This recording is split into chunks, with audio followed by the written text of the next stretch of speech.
Hello, this is Patrick. This is my 1972 Ford Bronco. Has a 302 V8 engine. This engine runs well. We recently replaced the intake manifold gasket, and instead of using the old intake manifold, we upgraded to an Edelbrock. We have an Edelbrock carburetor, Edelbrock air cleaner, and Edelbrock valve covers. Unfortunately, after the installation process, we were retorquing the bolts and one of them broke. So now we have to take everything apart and do it again, and hopefully the remainder of the bolt stud comes out easily.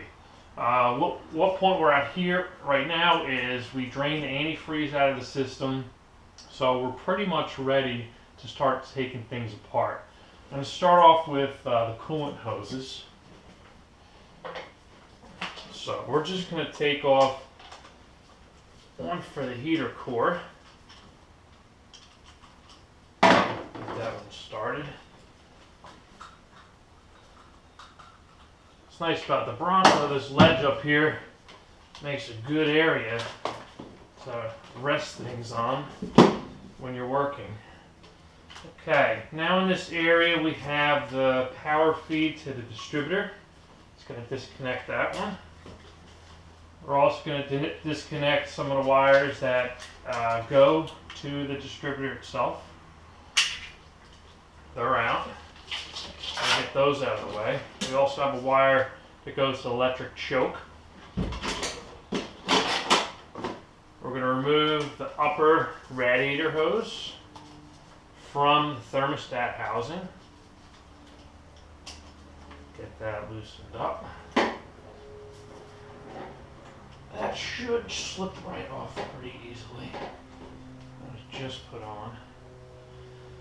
Okay, now I want to remove the vacuum line from the distributor to the engine. Okay. We're also going to undo this side of the carburetor. Just a 1/2 inch nut on top of the stud, front and back. Be really careful that you don't drop any of these. They are easy to lose, but also if the engine's open, you don't want to drop anything inside of the engine. There's a little washer here. The back one's giving me a challenge to get off. Okay, it's coming now. Alright, it's off. Alright, now we're going to move over to the other side of the engine to get the carburetor off.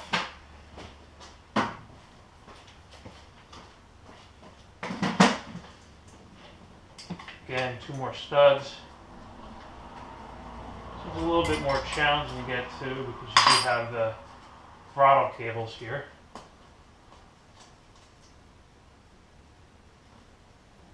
Same washer.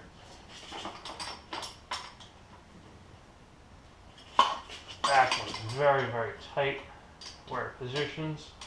So I gotta use the open end of a 1/2 inch wrench.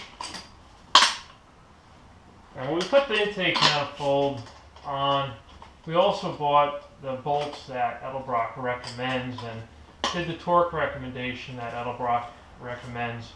So something happened. Either it was a defective bolt, a weak bolt, or there was a malfunction in the torque wrench that caused it to over torque. Well, whatever it is, it's my problem now. And I'm going to try to resolve it and show you how to remove the bolt out of the engine. Hopefully we don't have to drill anything. Okay. So I'm going to swing over. Should stay up there nice and neat. This wire's going to get out of the way. Temperature, sending unit, that's on done. Now we have the intake manifold completely exposed. So what I'm going to do is I'm going to start by hand undoing the rest of the bolts.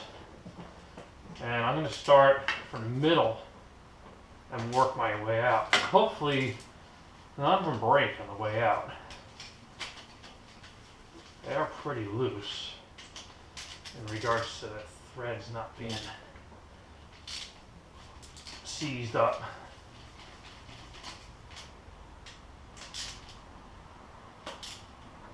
Okay.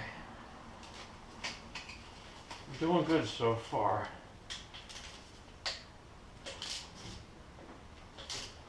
These front ones are the ones that you really have to worry about. And I'm not going to use these same bolts over again. I actually ordered a whole new set. I don't want to reuse them, retorque them, just in case there's a malfunction with the torque wrench.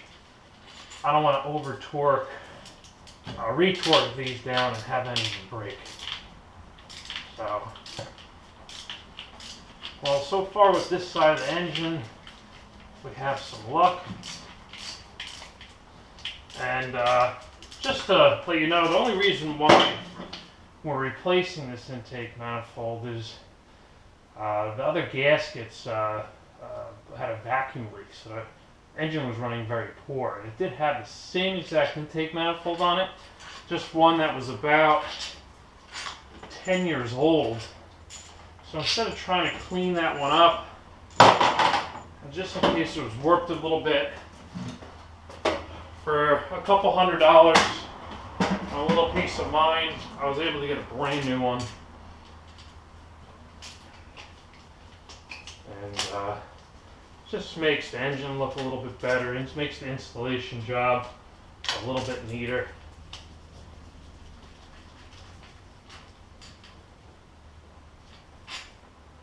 So we're doing pretty good so far. I'll show you when we get to the culprit. I don't know why I thought it would be a good idea to put some RTV to prevent it from leaking, and I just stopped myself before I went any further and just said, you know what, let me take this all apart. I'm going to start over and do it all right.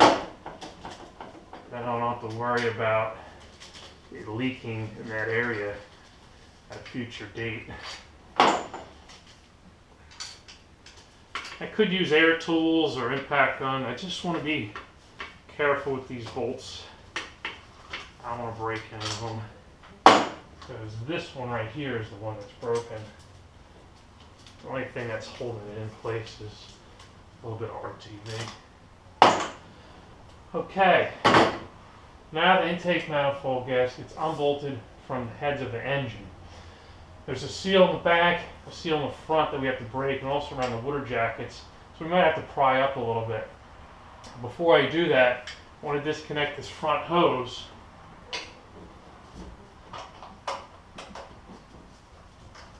This one's a tough one to slip on and off. So what I'm going to do at first is just loosen it and see if I can get enough leverage. No, it's not happening. So now what I have to do is grab the wrench, half-inch wrench. I'm just going to have to undo it by hand.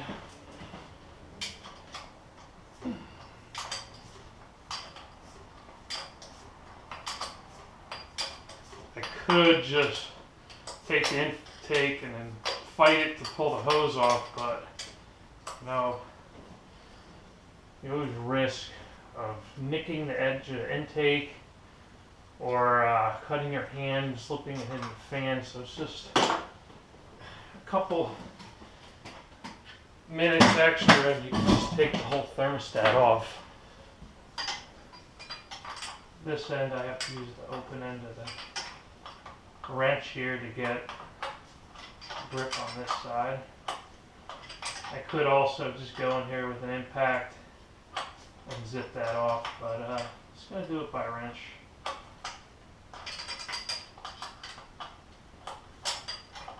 '72 Bronco, early Bronco is a very easy vehicle to work on. It's open bay with no air conditioning or power steering or emissions. It really allows ease of getting to things to work on them. It's going to break that seal. I already have a new gasket on the way. I'm also going to take the thermostat out of where it was, clean that up, or buy a new one. They're inexpensive. Alright, now we're at the point where the intake is free completely.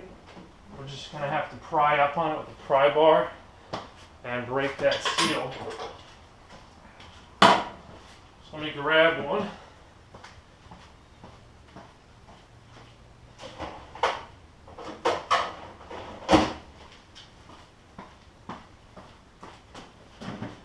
I can get right in here. On an angle. Should be able to pry right up.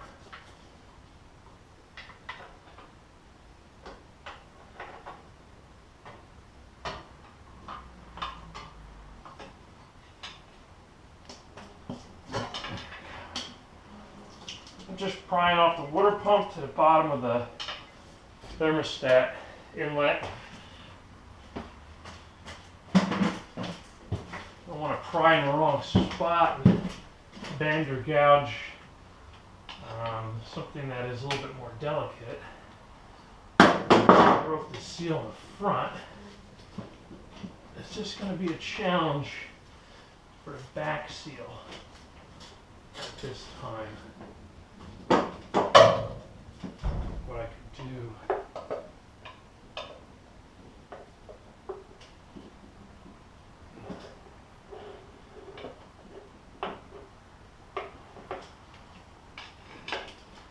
Really not getting a good grip. Let me get a screwdriver and just gently pry in the back. There's a little keyway here. I should be able to get into without gouging the back of the intake.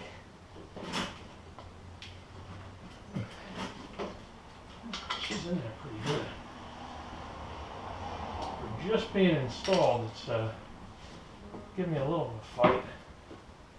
But she's coming.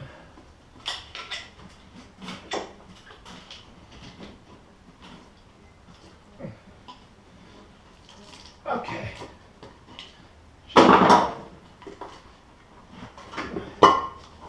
Alright, so what we're going to do is grab right in the middle here and work it out. Make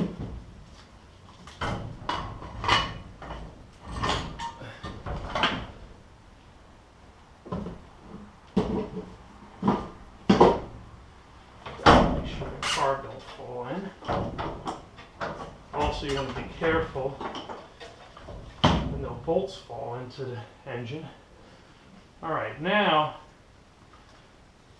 you see where we went wrong. And here is our broken bolt. So I'm just going to reposition the camera because you can see what's going on. I'm going to try to attempt to get this out. Okay, so what I did now is we took the intake manifold off. Still have the gasket here to clean up later. I put a little microfiber towel down here just to protect any debris. I don't know how hard this is going to be to get out, but I hope I don't have to drill it or helicoil it or take the head off. But if you look closely at the bolt, it kind of broke off to my favor. This blue is just some RTV that panic. I just thought maybe I could squirt some down there. It would help seal it, but reality set in. I just figured I just have to do it. But this bolt didn't break on the coming out. It could, sometimes when people break these bolts, they break them because it's seized inside the head. This broke on the way in, so I finger tightened most of them down, and then I torqued them. So this should come out relatively easy. But in the favor is the way it broke. There's a ridge here. So I'm hoping maybe I could do something with the pick and maybe spin it out, or I even have a screwdriver, so let's give it a try. Oh wow, look at that. That is just coming out by hand. I mean, it couldn't be any better than that. Look at that, right there. That little ridge